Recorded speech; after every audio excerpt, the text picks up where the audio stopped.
는 하나님께서 예레미야를 부르시는 장면, 이 부르심을 우리가 보통 소명 그럽니다. 콜링.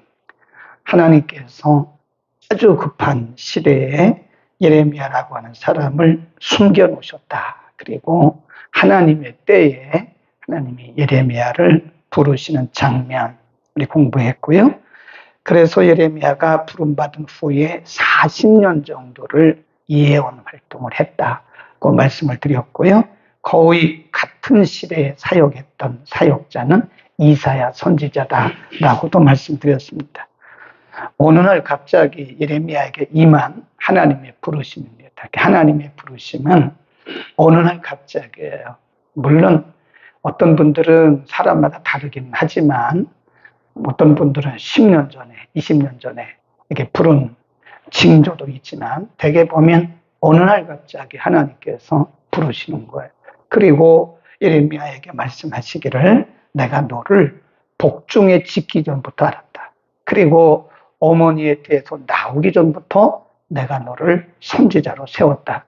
참 하나님은 우리보다 수십 년, 수백 년을 앞서가시는 분이시다. 그러니까 예레미야가 아멘 그렇게 말했겠어요? 누구도 하나님이 갑자기 부르실 때 아멘 할 사람이 없습니다. 모세도 미디안 광야에서 80에 부름받았을 때 가시떨기 나무에 예수님 하나님이 찾아오셔서 모세를 부르셨어요. 그 모세가 아멘 그랬습니까? 그러지 않았어요. 못 갑니다. 못합니다. 저 말도 못하고요. 말도듬이고요. 우리 형을 보내시죠. 계속 하나님과 사양하고 말씀하시고 사양하고 그래요. 이사야도 마찬가지예요. 하나님께서 이사야에게 임하셨을 때 이사야가 아멘 그러지 않았다니까요. 그러니까 예레미야도 깜짝 놀란 거예요. 그 5절 보세요. 그러니까 예레미야가 5절에 하나님 그렇게 말씀하셨고 6절에 보면 내가 가로되 슬프도소이다. 주 여호와여 보소서 나는 아이라 말할 줄을 알지 못하나이다. 여기서 아이란 말은 나이가 어리다 그런 뜻이 아니에요. 나이가 어리다 그런 연령적인 아이를 얘기하는 것이 아니라 시대적인 상황을 볼 때에 지금 유다 백성들은 하나님을 떠난 지가 오래됐습니다. 그들 속에 하나님 없어요. 그냥 형식만 남아있는 형식만. 네, 절기 지키죠? 그 소용없어요. 그 중심에 하나님 없어요. 안식일 지키죠? 하나님 떠난 마음으로 형식적으로 지키는 거예요. 그들에게 하나님 말씀을 전하라고 말하는데 예레미야가 생각할 때 도무지 못 간대. 그 사람들이 어떤 사람들인데 제가 가서 말씀을 전합니까? 저는 못합니다. 그러니까 하나님이 알았다. 그럼 그만두어라. 그렇게 하시지 않죠. 하나님이 계획하셨는데 7절에 보면 여호와께서 내게 이르시되 너는 아이라 말고 아이라 하지 말고 내가 너를 누구에게 보내든지 너는 가라. 내가 네게 무엇을 명하든지 너는 가서 말해라. 너는 그들을 인하여 두려워 말가 내가 너와 함께하여 너를 구원할 것이다. 9절 시작.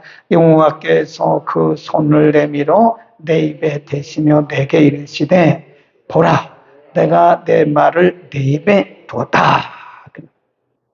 그러니까 하나님이 말씀하시고 걱정하지 마. 내가 너와 함께 할 것이고 내 말 하나님이 하시려고 하시는 말씀을 너의 입에 두었으니까 너는 가서 그냥 스피커 노릇만 해. 그런 뜻이에요. 가서 스피커 역할만 하라는 거예요. 그래도 사실은 예레미야는 자신이 없죠. 네. 그 백성들이 어떤 백성들인데 가서 말씀을 전합니까? 자신이 없어요. 하나님이 이렇게 말씀하세요. 11절 거기 줄 긋습니다. 여호와의 말씀이 또 어떻게 해요? 내게 임했다. 또란 말이 중요합니다. 여호와의 말씀이 또 내게 임하니라. 13절 보세요. 여호와의 말씀이 어떻게 임했어요? 다시. 이런 부분은 굉장히 중요한 부분이에요.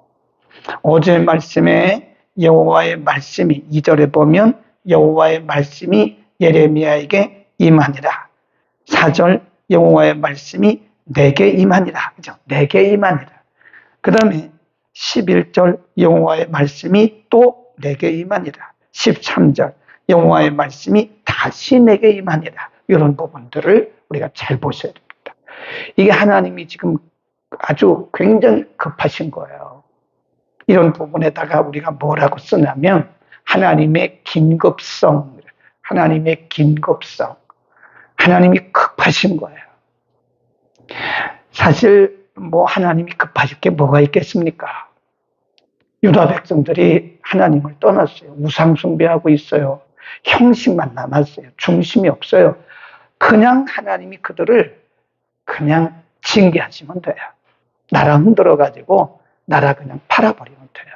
근데 하나님은 하나님의 백성들을 그렇게 다루지를 않으세요. 또 말씀하시고 또 말씀하시고 또 말씀하시고 계속해서 하나님이 인내하시면서 말씀하시고 또 말씀하시고 또 말씀하시는 거예요. 하나님이 얼마나 긴급하십니까? 그건 하나님의 사랑 때문에 그런 겁니다. 하나님이 그렇게 주저하는 예레미야에게 환상을 보여주세요. 첫 번째 환상이 뭐냐? 11절에 보면 살구나무 환상을 보여주세요. 그리고 또 환상을 보여주십니다. 12절 여호와께서 내게 이르시되 내가 잘 보았도다. 내가 내 일을 지켜 내 말을 지켜 그대로 이루려 함이니라. 13 여호와의 말씀이 다시 내게 임하니라. 이르시되 내가 무엇을 보느냐? 대답하되 끓는 가마를 보나이다. 그 면이 북에서부터 기울어졌나이다. 두 번째 환상이 뭐냐면 이 가마 안에 쇳물이 막 끓고 있어요. 쇳물. 그런데 그 가마가 북에서부터 남으로 이렇게 기울어졌어요. 이게 지금 하나님이 앞으로 어떤 일을 행하실 것인가를 환상을 통해서 보여주신 거예요. 끓는 가마. 하나님의 심판을 의미합니다. 하나님의 진노. 하나님의 진노가 이렇게 강하다는 거예요. 끓는 가마처럼. 이 여러분 그 쇠가 녹을 때가 1200도랍니다. 1200도. 1200도. 끓는 가마가 1200도가 넘는 거예요, 지금. 쇳물이 이렇게 어디에서? 북에서 남으로. 그리고 하나님이 예레미야에게 설명을 해줬어요. 이게 뭔지 아냐? 거기 보세요. 14절. 여호와께서 내게 이르시되 재앙이 북방에서 일어나 이 땅의 모든 거민에게 임할 것이다. 15. 시작. 나 여호와가 말하노라. 내가 북방 모든 나라의 족속을 부를 것인즉 그들이 와서 예루살렘 성문 어귀에 각기 자리를 정하고 그 사면 성벽과 유다 모든 성읍을 칠 것이다. 이게 누구냐? 바벨론입니다. 하나님이 바벨론 군대가 올 것을 미리 예레미야에게 보여주신 거예요. 그러니까 우리가 잘 생각해야 돼요. 예레미야나 그리고 이사야 선지자는 예언자예요. 예언자란 말은 미리 말한다는 뜻이에요. 하나님이 예레미야와 이사야를 부르셔서 그들에게 수없이 말씀했습니다. 돌아와라, 돌아와라, 돌이켜라, 회개해라, 말씀으로 와라. 하나님이 그들에게 수없이 말씀했는데 들었어요, 안 들었어요? 안 들었잖아요. 그러니까 하나님의 가마가 준비되어 있는 거예요. 끓는 가마가, 그 끓는 하나님의 진노가 준비돼가지고 이제 곧 내려오는 거예요. 그게 누구냐? 바벨론이라는 거예요. 그러니까 우리가 잘 들어야 되는데 하나님이 이렇게 말씀하실 때 우리가 즉각 반응하는 게 좋습니다. 네, 하나님이 야 빨리 돌아와. 알겠습니다. 돌이키는 게 좋아요. 회개해. 알겠습니다. 회개하는 게 좋아요. 근데 인간의 속성이라는 게 안 들어요. 잘 안 듣습니다. 회개하라고 하나님이 여러 번 말씀하셔도 안 들어요. 그러면 하나님께서 원한 대로 하시는 원한이 뭐냐면 그들을 바벨론에 파시는 거예요. 그러니까 여러 번 말씀드리지만 유다 백성들이 듣고 돌이켰으면요 바벨론 포로 안 팔려갑니다. 70년 고생 안 했어요. 70년 동안 고생 안 했습니다. 그런데 하나님이 이사야를 통해서 예레미야를 통해서 그렇게 말씀했는데도 무시하고 거기 보세요. 어떻게 했나. 16절 보세요. 무리가 나를 뭐하고 버리고 하나님을 버리고 다른 신들에게 분향하며 자기 손으로 만든 것에 절하였은즉 내가 나의 심판을 베풀어 그들의 모든 죄악을 뭐한대요? 거기다 줄 것을 징계할 것이다. 뭘로 징계하시는 거예요? 바벨론을. 그러니까 바벨론은 하나님이 쓰신 하나님의 도구예요. 하나님의 회초리예요. 우리가 보면 이스라엘 나라라고 하는 것을 보면 이렇게 지리적으로 아주 완전히 샌드위치입니다. 이스라엘을 이렇게 보면 큰 나라가 아니에요. 강원도만한 작은 나라입니다. 근데 이쪽으로 보면 지중해 이쪽 서쪽으로 보면 여기 블레셋이 같이 살고 있어요. 블레셋이 같이 살고 있고요. 그 다음에 이스라엘이 요 아래로 내려가면 애굽 군대가 딱 버티고 있어요. 위는 아수르가 버티고 있어요. 또 이쪽 동쪽으로는 모압과 암몬이 버티고 있고요. 저쪽으로 멀리 가면 미디안이 있고 바벨론이 있어요. 그러니까 지금 완전히 이스라엘이라고 나라는 이렇게 샌드위치 딱 그렇게 하나님 만들어 놓으셨어요. 누구만 보라고? 하나님만 보라고. 완전 천수답이에요. 천수답은 그래 위에서 비 내릴 때만 기다리는 겁니다. 이스라엘이 그런 민족이에요. 그런데 이 사람들이요 계속 유혹을 받는 거예요. 어려운 일을 만나면 블레셋으로 가고 또 어려운 일을 만나면 애굽으로 가고. 이사야 40장에 보면 하나님이 그래서 뭐라 그래요? 40장 41장 이후에 보면 도움을 구하러 애굽으로 가는 자는 하나님 뭐 한대요? 그들을 치신다는 거예요. 돕는 자도 치시고 도움을 받으러 가는 자도 치신다는 거예요. 뭐만 의지하라는 거예요? 하나님만 의지하라고 말씀했는데 이들이 껐떡하면 애굽으로 가고 껐떡하면 아수르로 가고. 그러니까 아수르로 갔는데 결국 아수르에 의해서 망했어요. 그게 오늘 우리에게 주시는 신앙의 원리입니다. 하나님이 우리를 끊임없이 훈련하는 것 중에 하나가 뭐냐면 시선 집중이에요. 하나님께 시선 집중하는 훈련을 계속해서 하신 거예요. 그래서 우리가 조금이라도 한눈 팔면 그것 때문에 우리가 하나님 앞에 징계를 받는 거예요. 하나님이 아닌 다른 것을 신뢰하다가 우리는 그것 때문에 보세요. 이스라엘 백성 북왕국 이스라엘은 주전 721년에 위에 있는 아수르에 의해서 망했거든요. 왜 아수르에 의해서 망했냐?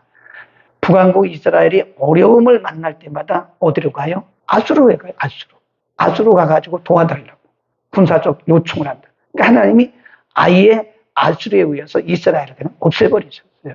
그래서 721년 이후에 이스라엘의 역사는 없어요. 남한국 유다의 역사밖에 없습니다. 그러나 하나님이 말씀하시는 너희가 지금 왜 이렇게 징계를 받는 줄 아냐? 너희가 나를 떠났어. 사실 떠난 거예요. 겉으로는 떠난 게 아니라니까요. 겉으로는 다 해요. 유다 백성들이 겉으로는 안식일 지키고 유월절 지키고 맥주절 수장절 이거 다 지킵니다. 안 지키는 게 아니에요. 근데 뭘 떠났어요? 중심. 그들의 중심에 하나님이 없어요. 중심에. 그리고 그들은 누구에게 가요? 우상에게 가요. 틈만 나면 우상에게 가서 우상을 숭배. 자기들이 만든 신을 섬기는 거예요. 하나님이 이렇게 또 말씀하십니다. 17절 그러므로 너는 내 허리를 동이고 일어나 내가 내게 명한 말을 다 그들에게 구하라. 이 빼거나 더하지 말라는 거예요. 사람이 무서워가지고 빼고 또 더하고 하지 말라는 가감하지 말고 다 그들에게 구하라. 그들을 인하여 두려워 말라. 두려워하면 만일 내가 그렇게 하면 내가 너로 그들 앞에서 두려움을 당하게 할 것이다. 하나님이 지금 예레미야에게 경고한 거예요. 하나님이 예레미야에게 말씀하시기를 내가 너에게 말한 거 하나도 빼지 마. 그들 물론 아주 돌 같은 마음을 가진 사람들인데 그를 두려워하지 말고 내가 너에게 말한 거 하나도 더하거나 빼지 말고 다 말해. 만일 내가 사람들을 두려워해서 어떤 것을 빼면 내가 백성들 앞에서 너를 뭐 한다고요? 네, 망신당하게 한다는, 부끄러움을 당하게 한다는. 그리고 이렇게 말씀합니다. 18절 보라. 내가 오늘날 너로 그 온 땅과 유다 왕들과 그 족장들과 그 제사장들과 그 땅 백성 앞에 견고한 성읍 쇠기둥 놋백성 놋성벽이 되게 하였은즉 그들이 너를 치나 이기지 못하리니 이는 내가 어떻게 한대요? 너와 함께 한다. 이 말씀을 여러 번 하세요. 두려워하지 마. 내가 너와 함께 할 거다. 하나님이 책임져 주신다는 거예요. 네. 그만큼 하나님이 지금 아주 결연한 의지를 갖고 계시는 거예요. 그러니까 하나님이 말씀하실 때는요, 이렇게 양면을 다 쓰시더라고요. 우리에게 부드럽게 말씀하실 때가 있어요. 부드럽게. 네. 부드럽게 이렇게 말씀하실 때가 있어요. 근데 하나님이 다급하실 때는요, 굉장히 강하게 말씀하세요. 강하게. 심지어는 예레미야에게까지도 말씀하시잖아요. 너 그들을 두려워가지고 혹시 내가 너에게 준 그 말을 다 말하지 않으면 너는 분명히 알아라. 내가 그들 앞에서 너를 부끄러움을 당하게 할 것이다. 걱정하지 마. 내가 너와 함께 할 것이고 내 말을 내 입에 두었다. 그런 말씀입니다. 굉장히 하나님이 지금 긴박하게 말씀하고 있는 것이다.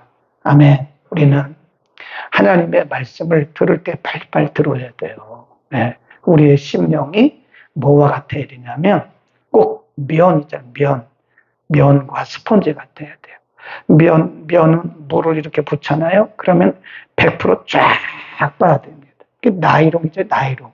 이런 옷들은요, 거의 이게 폴리에스테르라는데 폴리에스테르이 나이롱이라는 뜻이에요. 이 안에 보면 이렇게 써 있어요. 재질이 뭔지. 면, 코튼 몇 프로, 폴리에스테르 몇 프로 써 있는데 이런 옷들은요 70%가 나이론입니다. 나이론. 옛날에 우리 어른들이 나이론 그러잖아요. 나이론이에요. 나이론. 네. 그래서 이런 건 뭐 이렇게 해도 구김이 안 갑니다. 그런데 이거는 순수하지가 못해요. 물을 쫙쫙 빨아들이지를 못해요. 면은 스폰지는 물을 쫙쫙 빨아. 우리의 심령이 그래야 된다는 거예요. 하나님의 말씀이 전달되면 그 말씀을 쫙쫙 흡수해야 됩니다. 그리고 그 말씀을 가지고 우리의 삶이 작동을 해야 돼요. 어떤 분들은 말씀은 잘 받더라고요. 근데 이 손발이 작동을 해야 되는데 손발이 작동을 안 하는 거예요. 말씀은 말씀이고 나는 나요. 그러면 말씀의 능력이 안 나타나요. 말씀은 우리가 한 말씀이라도 우리의 삶을 통해서 적용할 때 거기 능력이 나타납니다. 그러니까 머릿속에 있는 말씀은 지식은 될 수 있으나 우리의 머릿속에 있는 말씀은 지식은 될 수 있으나 그 능력은 아니더라고요. 그러니까 하나님의 말씀은 단 한 말씀이라도 내가 들었으면 그것을 어떻게 해야 돼요? 손과 발이 작동되도록 적용을 해요. 그러니까 우리가 말씀 묵상 하는데 말씀 묵상의 꽃이 뭔지 아세요? 적용입니다. 적용. 말씀 묵상의 꽃이 적용이에요. 그러니까 많은 분들이 성경 몇 구절 읽어놓고 나 오늘 아침에 큐티하고 왔다고. 맞기는 맞아요. 말씀을 읽었으니까 맞기는 맞아요. 묵상은 맞기는 맞아요. 그런데 그 말씀이 내 손과 발을 통해서 이게 작동될 때 거기에 능력이 나타나는 거예요. 그렇죠? 네. 우리가 이렇게 불이 다 준비가 됐잖아요. 저 기둥에 스위치가 굉장히 많습니다. 근데 스위치를 넣는 것만 불이 들어가요. 아무리 여기 전원이 다 들어오고 전류가 흐르고 있어요, 지금. 그런데 스위치를 넣지 않으면 여기는 어떤 불도 들어오지 않습니다. 스위치를 넣는다는 말은 하나님의 말씀이 우리의 삶을 통해서 작동이 된다는 거예요. 작동되지 않는 말씀은 능력으로 가시적으로 우리에게 나타나지 않아요. 그러니까 지금 하나님께서 수없이 이사야를 통해서 예레미야를 통해서 그 외 선지자를 통해서 그들에게 수없이 말씀했는데 들어요 안 들어요? 안 들어요. 귀로만 듣고 이쪽 귀로 듣고 다 흘려가요. 다 흘려가요. 그 말씀이 그들의 삶을 통해서 작동이 되는데 작동이 안 된 거예요. 마음은 홍해요. 비어 있어요, 지금. 그들 속에 말씀이 남아있지를 않아요. 이쪽 귀로 듣고 다 흘려버려요. 다 흘려버려요.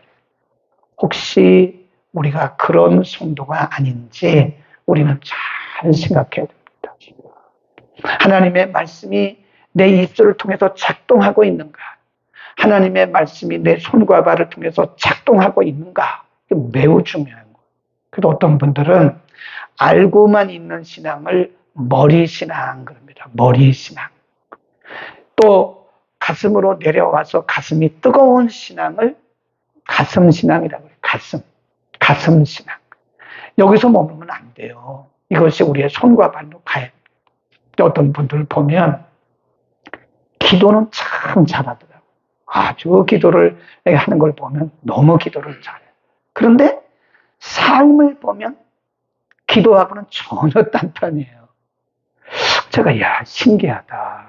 물론 인간이 기도와 삶이 똑같을 수는 없을 거예요. 그러나 내가 기도했으면 기도한 대로 살아야 됩니다. 그게 진짜 기도인 거예요. 아멘. 100% 완벽할 수는 없지만 내가 기도했으면 그렇게 살도록 노력을 해야 돼요. 최소한도. 그래서 기도한 대로 살도록 우리의 삶이 흘러가야 그게 살아있는 기도라고요. 근데 어떤 분들이 이렇게 보면 기도는 너무 잘해요. 아멘이다. 제가 들으면서도 아멘이다. 정말 기도 좋다. 아멘이다. 이런다니까요. 근데 삶의 현장을 보면 기도하고 삶의 모습을 보면 전혀 달라요. 이 격이 너무 큰 거예요. 간격이. 그러니까 기도의 능력이 안 나타나는 거예요. 기도의 능력은 내가 입술로 발설한 만큼 우리의 삶이 작동할 때 거기에 능력이 나타나요. 불이 팍팍팍 튀는 거예요. 우리의 삶으로 작동이 될 때 말씀도 마찬가지, 믿음도 마찬가지. 내가 아무리 믿습니다. 아무리 그래도요. 내가 그 믿음을 삶으로 적용하지 않으면 그건 머리신앙이지 그 믿음의 능력이 안 나타나요. 보세요.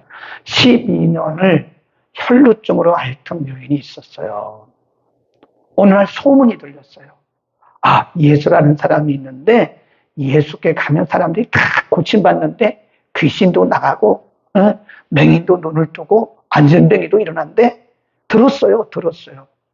그러니까 여인의 마음속에 나도 예수께로 가야 되겠다. 그 마음속에 무슨 마음이 들었냐면 내가 예수님의 옷자락을 만져야 되겠다. 옷자락이라도 만져야 되겠다. 왜냐하면 혈루병이니까 가까이 못 가요. 가까이 갔다가 딱 스치면 피가 흐르기 시작하면 안 멈춰요. 그러니까 혈루병은 두 가지에서 가까이 갈 수가 없어요. 사람들이 부정하다고 생각하는 것이고 부딪히면 흐르면 안 멈춰요. 가까이 갈 수가 없는 거예요. 이게 마음속에 내가 예수님의 옷가에라도 손을 대면 낫겠다는 뭐가 있었어요? 믿음. 그 믿음입니다. 예수님이 믿음이라고 그랬어요. 근데 보니까 사람 많아서 못 가겠네. 그리고 안 갔어요. 그러면 이 여인의 혈루증은 못 났어요. 지금까지 못 났어요. 2000년이 지난 지금까지도 안 났다니까요. 못 난 게 아니고 안 났어요. 그런데 그 모든 위험을 다 무릅쓰고 사람들에게 부정하다고 비난을 받을 수도 있죠. 제자들이 비난한다니까요. 어디 가까이 오냐고. 그거 다 감수하고 가서 예수님의 옷가에 손을 대는 순간 혈루의 근원이 짱 발라버린 거예요. 아멘. 이게 중요한 거예요. 우리가 믿습니까? 아멘. 아멘을 10,000번을 해도요. 그건 내 마음속에 남아있는 거지. 우리가 믿은 아멘한 그 말씀을 우리의 삶의 현장에서 이렇게 작동을 시켜야 되는 거예요. 그러면 거기에 능력이 지금도 나타납니다. 아멘. 많은 사람들이요. 생각은 하고 있는데 작품이 안 나와요. 뭐의 작품이? 믿음의 작품이 안 나와요. 믿음의 작품이. 네. 그렇죠. 우리가 믿는 대로 안 될 수도 있죠. 그러나 그 믿음을 한번 작동시켜보세요. 말씀을 작동시켜보세요. 여러분의 기도만 하지 말고 기도를 한번 내가 기도한 대로 살려고 노력을 해보고 내가 기도한 대로 한번 해보세요. 그러면 그 기도의 능력이 나타나고 말씀의 능력이 나타나고 믿음의 능력이 나타납니다. 아멘. 우리의 삶을 통해서 말씀의 능력을 보세요. 믿음의 능력을 보세요. 기도의 능력을 보세요. 그게 믿는 거 아닙니까? 기도하겠습니다. 거룩하신 우리 아버지, 오늘도 예레미야를 통해서 이 시대를 보고 우리의 삶의 모습을 보고 결단할 수 있도록 은혜 주심을 감사합니다. 하나님이 예레미야를 통해서 수없이 말씀하셨고 이사야를 통해서 수없이 말씀하셨지만 유다 백성들이 말씀을 멸시하고 무시하고 하나님을 떠나고 오히려 우상을 숭배하다가 결국은 하나님이 이렇게 말씀하신 것을 오늘 우리가 들었습니다. 하나님, 그럼에도 불구하고 여전히 하나님은 저들 가운데 긴급하게 말씀하고 계심을 저희가 믿습니다. 우리의 심령이 옥토 같은 심령이 되게 하시고 주님 말씀들은 그대로 우리의 삶이, 우리의 손과 발이 작동해서 이제는 머리 신앙이 아니라 가슴 신앙이 아니라 우리의 눈으로 보는 체험적 신앙이 되게 하여 주옵소서. 우리가 믿는 대로 우리의 손과 발이 움직이게 하시고 우리가 기도하는 대로 손과 발이 움직이게 하시고 우리가 말씀을 아는 대로 손과 발이 움직이게 하소서. 이제는 눈으로 보는 신앙 되게 하여 주옵소서. 하나님 앞에 귀한 물질 무명으로 드렸습니다. 하나님 받으시고 하늘의 복 땅에 기름진 복으로 충만하게 하옵소서. 예수 그리스도의